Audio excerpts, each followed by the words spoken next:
All right, welcome back to Big Picture 9:51 on your Wednesday morning. I'm Bryn. And I'm Colin.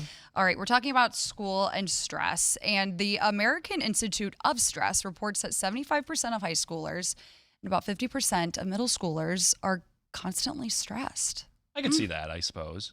I feel like Maybe. everyone's I stressed feel these like days. kids have so much more on their plate to deal Right. with now. Like, Yeah. they're on social media earlier, but then also, like, there's just, I don't know, it's different. And they feel, I mean, when you're younger, you kind of can lack the ability to see like bigger pictures. So like your issues in that moment feel bigger Everything than is what they are. catastrophic.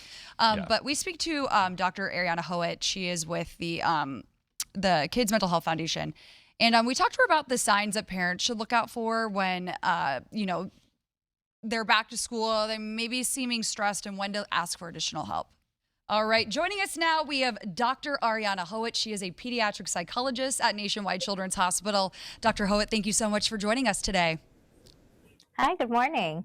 All right, we're talking about back to school and stress Right. because it could be a stressful time for a lot of people. Right, we're talking new classmates, new teachers, sometimes even new schools in districts. When it comes to having conversations with your kids about how to navigate them, how should parents do that? Yeah, it's all about making sure you know what your child is feeling and thinking, right? We don't know unless we have the conversation. Some kids may be really excited, and some kids may be nervous, like you mentioned, all the newness, all the change. And so it's about sitting down and asking open ended questions. How are you feeling about the start of the school year? What are you looking forward to? Is there anything that makes you nervous or that you want some help with? And just listen. Listen, that's so important. So, what other exercises would you recommend parents do with their child to kind of, navigate and teach them how to balance that stress? Yes, one of the best things that we can do for kids that are feeling stressed or nervous is to practice. And this is honestly true for adults too. The more we do something, the more confident we feel.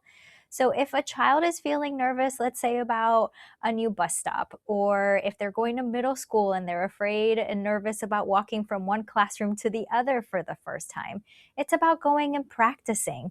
Once that school has that open house day, go and walk through their schedule. Practice opening their locker. Do meet the teacher night. The more you practice, the more you do it, the child will feel more confident. It won't be as scary for them. And, it might be easier to detect in those younger kids who show their emotions a lot more, on their sleeve. But as kids get older, sometimes they get really good about holding it down, holding it in. So for those kids that maybe those emotions aren't as visible to the parents, what are some signs that parents should look out for to maybe go, okay, maybe I should have a conversation with my child? Yeah, that's a great question because sometimes as parents, we forget that this is a transition time and we just notice a change in our child. Maybe they're more irritable, more grumpy. They're not listening as much. They're slamming doors. They're having tantrums for the younger kids. And then you take that pause of like, oh, yeah, we're in back to school season. They may be feeling that pressure. They may be feeling that change. And so it's just that notice that if they're changing at all, if you're noticing more irritability, more isolation, any changes in their mood, have that conversation, check in because they may be feeling nerves about back to school. And at what point should a parent decide maybe I should reach out to our pediatrician and maybe try to find a psychologist for our child? Yeah, that's a great question because all these emotions that we're talking about, it's normal, it's human. We expect kids to have a little bit of a change in their mood and their behavior with the transition. But if it starts to become something that is almost every single day, it's been 2 to 3 weeks, and it's becoming impairing. So I'm talking about the child is having a hard time socializing. They're having a hard time with their academics. They can't focus, they can't listen, or they're so afraid or nervous about going to school that it's hard to get them out the door. That's when I would talk to a mental health professional. Right. And we know this isn't just a period of adjustment for students and kids, but it's also a whole family involvement. Everybody's getting used to that back to school routine. So parents are feeling stress with that as well. Is that something to bring into the conversation too, of being like, talking to your kids and being like, hey, I get it. I'm in the same boat too, that I'm also adjusting.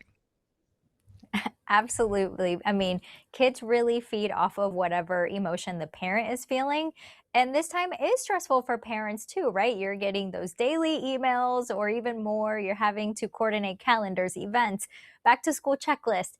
And so the parent is feeling the stress, and that may set the tone for the home and stress the child out. So, yes, I love that you're talking about modeling, telling the child, like, yeah, I'm feeling stressed too.